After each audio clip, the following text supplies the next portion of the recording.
আসলে ভালো নেই। ভারতের মুসলিম প্রতিবাদে আমাদের ভাই বোনদের রক্তের ঝরনা হচ্ছে নির্বিচারে।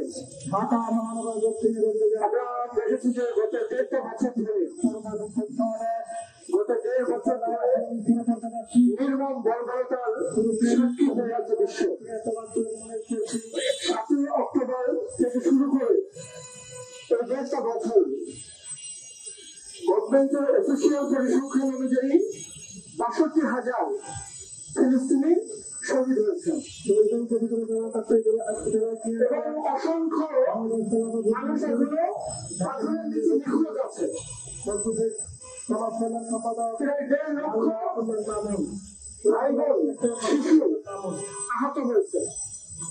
বহু শিশু পা নেই, হাত নেই, পঙ্গুত্ব বরণ করে জীবনযাপন করতেছে। এরকমই একটা বাস্তবতায় আমরা আজকে এই মানববন্ধন করতে লাগিয়েছি।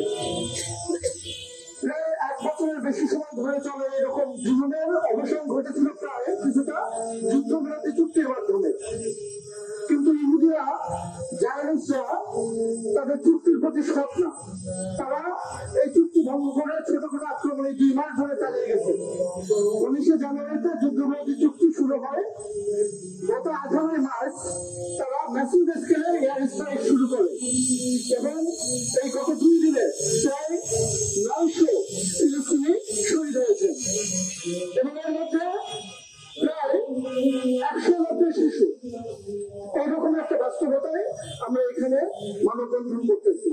আসলে এই মানববন্ধন, আমাদের প্রতিবাদ, এগুলোতে কিছুই হবে না, কিন্তু এটা অক্ষরের একটা আর্তনাদ করা যায়। আমাদের আসলে কিছুই করার নাই, আমরা কিছুই করতে পারতেছি না। হৃদয় জঙ্গলি থেকে আমরা এখানে আসতেছি।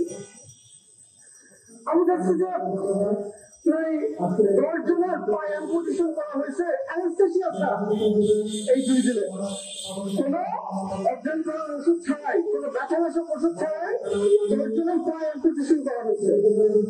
আমরা দেখছি আমাদের কলেজে সিজার করা হয়েছে কোনো অ্যানেস্থেসিয়া ছাড়াই।